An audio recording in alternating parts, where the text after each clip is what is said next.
শুভেন্দু অধিকারীর মুখে ফের বিস্ফোরণ হুঁশিয়ারি। তৃণমূল কুল কিনারা পাবে না এমন অবস্থা হতে চলেছে। রতুয়ার সভা থেকে হুঁশিয়ারি বিরোধী দলনেতা শুভেন্দু অধিকারীর। কালকে রবিবার, আগামী সপ্তাহ শুরু হতে চলেছে। আপনারা দেখবেন, আমি বলবো না বিস্তারিত। আগামী সপ্তাহের শুরুতে এমন একটা বোম পড়বে, তৃণমূল বেসামাল হয়ে যাবে। নিশ্চিন্ত থাকুন, তৃণমূল কুল কিনারা পাবে না, সেই ব্যবস্থার দিকে যাচ্ছে। অপেক্ষা করতে থাকুন।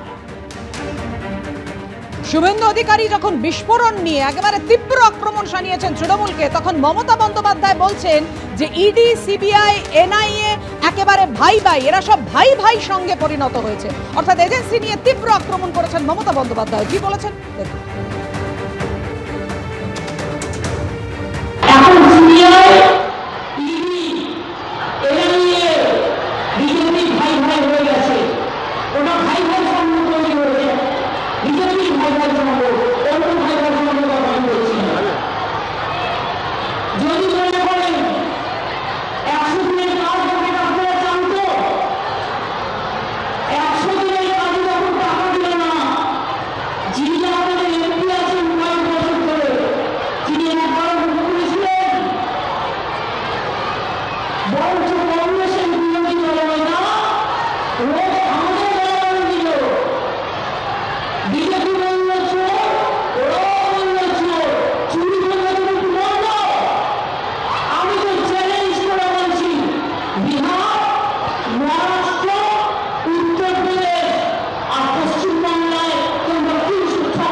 বলে বুঝতে পারছেন যে একদিকে শুভেন্দু অধিকারী তিনি একেবারে ডেডলাইন দিয়ে দিচ্ছেন কার্যত। তিনি বলছেন আগামী সপ্তাহের শুরুতেই এমন বোমা পড়বে যে তৃণমূল বেসামাল হয়ে যাবে।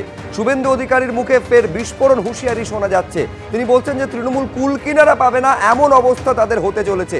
মালদা রতুয়ার সভা থেকে এইভাবেই হুঁশিয়ারি দিচ্ছেন বিরোধী দলনেতা। আর ঠিক তখনই মমতা বন্দ্যোপাধ্যায় তিনি যেটা বলছেন, মানিকচকের সভা থেকে এজেন্সিকে নিশানা করছেন। তিনি বলছেন ইডি, সিবিআই, এনআইএ বিজেপির ভাই ভাই, এরা সবাই ভাই ভাই সঙ্গে পরিণত হয়েছে, এই বলে তৃণমূল নেত্রী কটাক্ষ করছেন।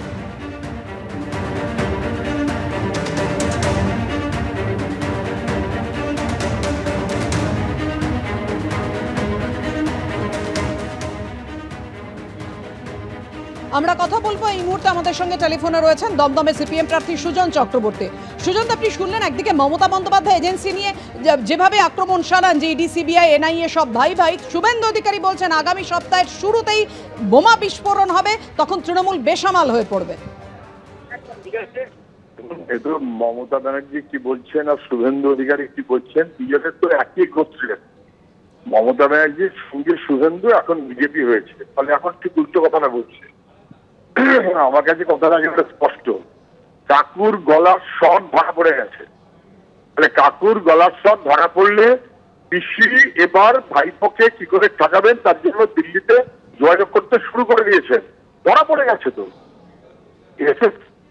চাকরি দুর্নীতি ভয়াবহ ধরা পড়ে গেছে, কয়লা বাজার ধরা পড়ে গেছে, দুর্নীতিতে কার টাকা কোথায় পৌঁছেছে ধরা পড়ে গেছে, লিপস্টার বাউন্স তার দুর্নীতি ধরা পড়ে গেছে।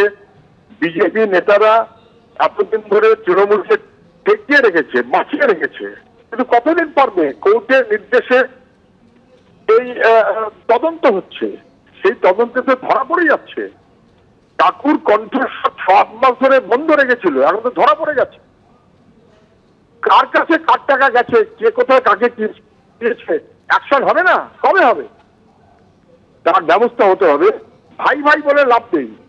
ইডি, সিবিআই এরা যে ভাই ভাই সবাই জানে।